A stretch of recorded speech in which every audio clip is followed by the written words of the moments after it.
নমস্কার, আপনারা দেখছেন জেলার ১ নম্বর online TV channel Birbhum RC TV. শুরু করছি আজকের সংবাদ। বিস্তারিত সংবাদে যাবার আগে দেখে নেব সংবাদ শিরোনাম। তৃণমূলের এক কর্মীকে বহিষ্কার করিদ্ধা গ্রাম পঞ্চায়েতে।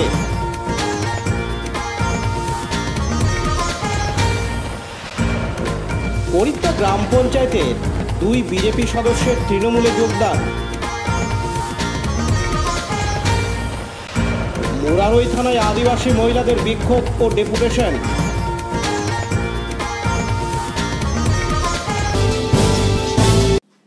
তৃণমূল কংগ্রেসের বিরুদ্ধে দল বিরোধী কার্যকলাপ করায় বহিষ্কার করা হলো বীরভূমের সিউড়ির 1 নম্বর ব্লকের করিদ্ধা গ্রাম পঞ্চায়েতের তৃণমূলের এক কর্মীকে। প্রসঙ্গত, বিধানসভার সময় তৃণমূলের ভালো ফলাফল হয়, সেই সময় বিজেপি ছেড়ে যোগদান করেছিলেন সমীরণ চক্রবর্তী। তবে বর্তমানে দল বিরোধী কাজ করার জন্য তৃণমূল কংগ্রেস বহিষ্কার করল তৃণমূল কংগ্রেসের দলীয় কার্যালয়ে সমীরণ চক্রবর্তীকে। সেই সঙ্গে সাংবাদিক বৈঠক করে তা স্পষ্ট জানিয়ে দিলেন সিউড়ি বিধানসভার বিধায়ক বিকাশ রায়চৌধুরী সহ বীরভূম জেলা কোর কমিটির অন্যতম সদস্যরা। তবে তার বহিষ্কারের কোনো প্রতিক্রিয়া দিতে চায়নি সমীরণ চক্রবর্তী। এদিন সিউড়ি বিধানসভার বিধায়ক বিকাশ রায়চৌধুরী জানান, আরেকটা হচ্ছে দলে থেকে দলের বিরুদ্ধাচরণ করলে দল বড় সিদ্ধান্ত নিতে বাধ্য হয়।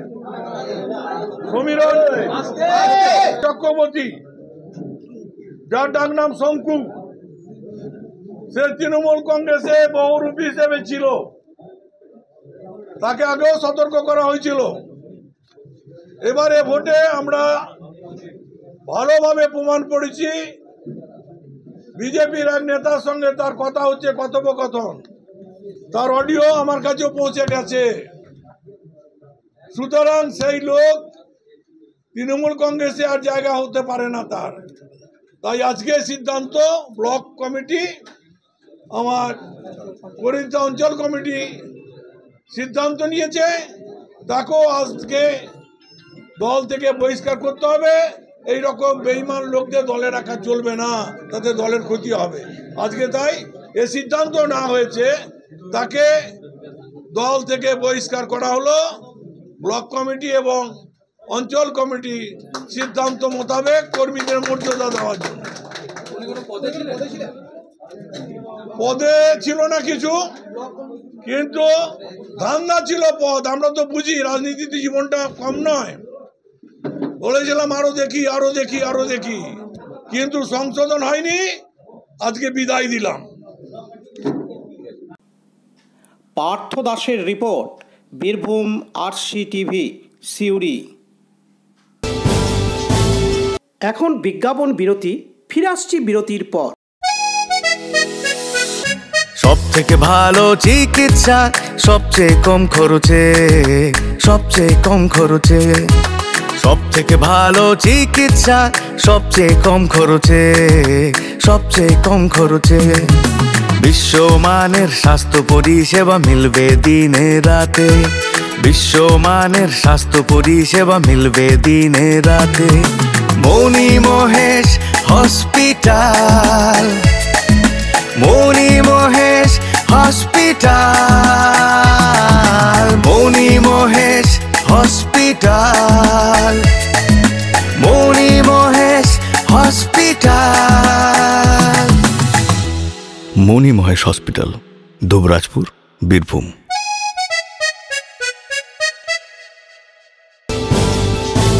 ফিরে এলাম বিরতির পর। বীরভূম জেলার সিউড়ি 1 নম্বর ব্লকের করিদ্ধা গ্রাম পঞ্চায়েত কার্যত হাতছাড়া হতে চলেছে বিজেপির। পঞ্চায়েতের উপপ্রধান সহ 2 জন যোগ দিলেন তৃণমূল কংগ্রেসে। লোকসভা ভোট মিটতেই বীরভূমে দল ভাঙানো শুরু করে দিল তৃণমূল কংগ্রেস। দলের জেলা কোর কমিটির আহ্বায়ক তথা সিউড়ি বিধানসভার বিধায়ক বিকাশ রায়চৌধুরী জানিয়েছেন, করিদ্ধা গ্রাম পঞ্চায়েতের বোর্ড গঠনের জন্য শীঘ্রই বিডিওর কাছে আবেদন জানাবে তৃণমূল কংগ্রেস। পঞ্চায়েতের উপপ্রধান ও 1 সদস্য তৃণমূল কংগ্রেসে যোগ দেওয়ায় এখন ওই পঞ্চায়েতে তৃণমূলের সদস্য সংখ্যা হলো 10 জন। প্রসঙ্গত, পঞ্চায়েত ভোটে তৃণমূল কংগ্রেস 8 ও বিজেপির 9টি আসন পায়। এখন পঞ্চায়েতে তৃণমূলের সদস্য সংখ্যা হলো 10 জন। যদিও করিদ্ধা গ্রাম পঞ্চায়েতে এখনই বোর্ড গঠন সম্ভব নয়, কারণ পঞ্চায়েত আইন তাই বলছে, এমনটাই সূত্রের খবর। এদিন বিজেপি ছেড়ে তৃণমূলে যোগদানকারী পঞ্চায়েত সদস্যরা জানান, কাজকর্ম যেটা করার দায়িত্ব আমাকে মানুষ ভোট দিয়ে দিয়েছিল, সেই কাজটা আমি করাতে পারছিলাম না। 1 বছর ধরে হয়ে গেল, ঠিক মতো পরিষেবা পাচ্ছি না। আমার উপপ্রধানকে জানাই যে ও ঠিকঠাক আমাকে পরিষেবা দিতে পারছে না। বিজেপিকে জানিয়েছিলেন? হ্যাঁ, আমি তো বিজেপির উপপ্রধানকে জানিয়েছিলাম, সেই তো কাজ করাতে পারছে না আমাকে। তিনি কি বলছিলেন? বলছে করাবো দুজন মিলে এই আমাকে এই আশা দিয়ে করাতে পারছে না। আজকে কি করলেন? আজকে জয়েন করে দিলাম। দেখি আপনারা কবে আবেদন করেছেন? হ্যাঁ, কবে আবেদন করেছেন? তার আগে করেছিলাম। জয় বাংলা। কি নাম আপনার? বলুন বলুন কি? আমরা মাননীয় মুখ্যমন্ত্রীর উন্নয়নে সামিল হয়ে তৃণমূলে জয়েন করলাম। যেন আমরা, যেহেতু আমরা জনপ্রতিনিধি, আমরা কৈদা পঞ্চায়েতকে উন্নয়ন করতে চাই। এতদিন থেকে উন্নয়ন হয়নি, সেরকমভাবে উন্নয়ন হয়নি, এবার আমরা উন্নয়ন করতে চাই। বিজেপিতে কি অসুবিধা হচ্ছে? বিজেপিতে কি অসুবিধা হচ্ছিল? বিজেপিতে মানুষের কাজ করতে একটু অসুবিধা হচ্ছিল। প্রায় 1 বছর তো আপনি উপপ্রধানের পদে ছিলেন, পঞ্চায়েত চালাতে কি কি সমস্যা হচ্ছে? সমস্যা অনেক রকম সমস্যা হচ্ছিল, সব ক্ষেত্রেই সমস্যা একটু হচ্ছিল, সেই জন্য আমরা এটা কোন দিক থেকে সমস্যা হচ্ছিল? বোর্ডে ছিলেন, বোর্ডে কাজ করতে পারছিলেন না? বোর্ডে বলুন, মানুষ পরিষেবা পাচ্ছিল না। মানুষ ধরুন, আমরা তো জনপ্রতিনিধি, মানুষের সেবা করতে এসেছি, মানুষকে পরিষেবা ঠিকঠাক দিতে পারছিলাম না, মানুষের ক্ষুব্ধ হয়ে যাচ্ছিল। সেটা আপনি বিজেপিকে হায়ার অথরিটিকে জানিয়েছিলেন? বিজেপির নেতাদের জানিয়েছিলেন? তারা কোনো সাহায্য করেন? সেভাবে পাইনি। ভোটের রেজাল্টের পরেই কেন?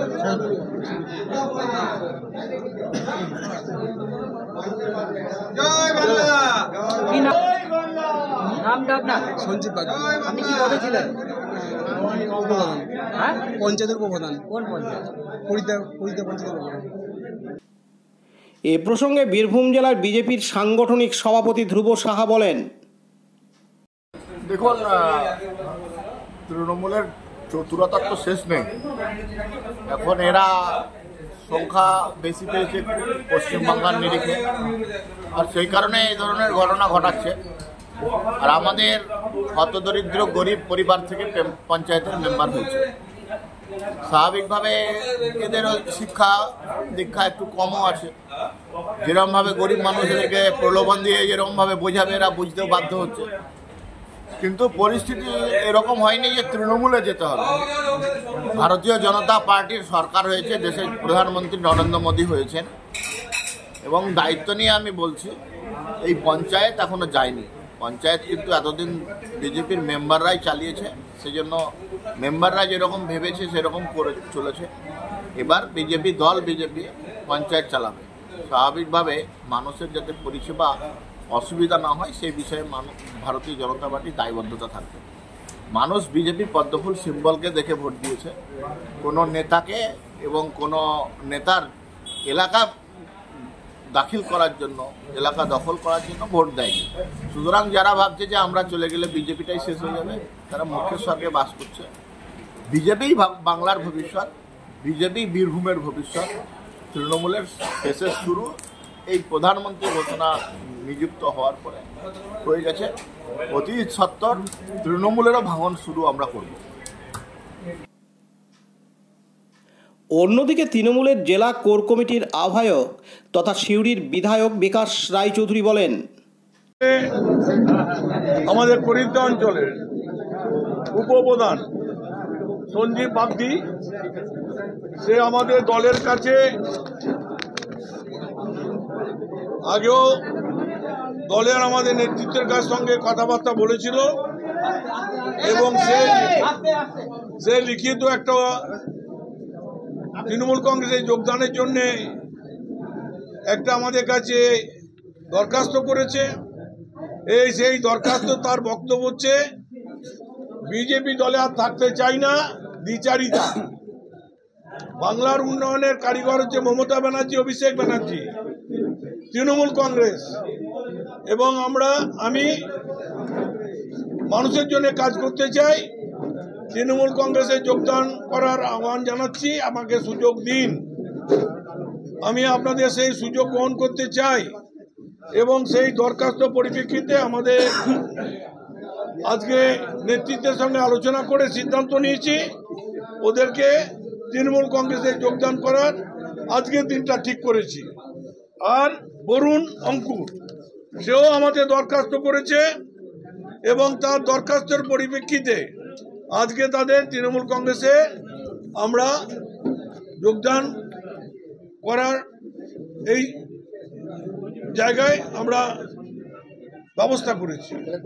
এবং করিদ্দা অঞ্চল আজকে থেকে করিদ্দা অঞ্চলে আমাদের 10 জন মেম্বার হলো আর ওদের হলো 7 জন। তার মানে করিদ্দা অঞ্চল আজ থেকে তৃণমূল কংগ্রেস পরিচালিত হবে। পার্থ দাসের রিপোর্ট, বীরভূম RCTV, সিউড়ি। এখন বিজ্ঞাপন বিরতি, ফিরে আসছি বিরতির পর। RCS Network, high speed internet, broadband, cable TV and landline service provider, Dubrajpur, Birbhum.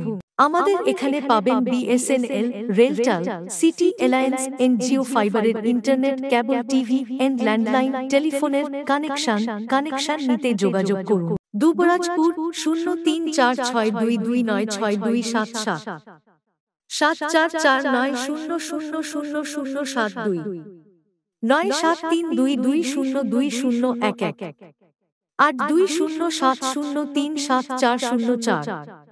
Suri 034622999995 9647669665 7063544520। ফিরে এলাম বিরতির পর। আজ মঙ্গলবার 11 জুন বীরভূম জেলার মুরারই 2 নম্বর ব্লকের নন্দীগ্রাম গ্রাম পঞ্চায়েতের জগন্নাথপুর গ্রামের আদিবাসী মহিলারা হাতে লাঠি সোটা নিয়ে মুরারই থানায় বিক্ষোভ দেখায় এবং ডেপুটেশন জমা দেয়। প্রসঙ্গত উল্লেখ্য, ওই গ্রামের এক আদিবাসী মহিলা মেডিকো নার্সিংহোমে পেটের ব্যথা নিয়ে ভর্তি হয়। অভিযোগ, এই নার্সিংহোমের এক্স-রে বিভাগের টেকনিশিয়ান শাহাবুল শেখ বছর 30-এর ওই আদিবাসী মহিলাকে নার্সিংহোমের ভিতর ধর্ষণ করে। তাদের দাবি, অবিলম্বে নার্সিংহোম বন্ধ করতে হবে এবং শাহাবুল শেখের উপযুক্ত শাস্তি চায়। এদিন বিক্ষোভকারী এক আদিবাসী সাধারণ মানুষ জানান, আজকে আমরা অফিস কাছে এসেছিলাম যে পূর্বের ফুলমণি ধর্ষণের যে বয়ানটা লিখিত দেওয়া হয়েছিল তাতে ও ঘেবড়ে গিয়ে তারিখটা একটু ভুল বলেছে। তো আমরা ওটা মেনশন করার ঠিকের জোরে এসেছিলাম এবং দাবি রাখি এটাও যে মেডিকো নার্সিংহোমে যে আমাদের এর পূর্বে অনেক মহিলাও ধর্ষণ হয়েছে, সেটা আমরা অবিলম্বে যাতে ওই নার্সিংহোমকে বন্ধ করা হোক এটাও আমরা মৌখিক দাবি করি। আপনার নাম? আমার নাম বলাই সরকার, ভারত জাকাত মাঝি পারগনাবাসী, সামাজিক সেবা। দীপু মিয়া রিপোর্ট, বীরভূম RCTV, পাইকর। আজকের সংবাদ এই পর্যন্ত। পরবর্তী সংবাদের জন্য চোখ রাখুন বীরভূম RCTVর পর্দায়। নমস্কার।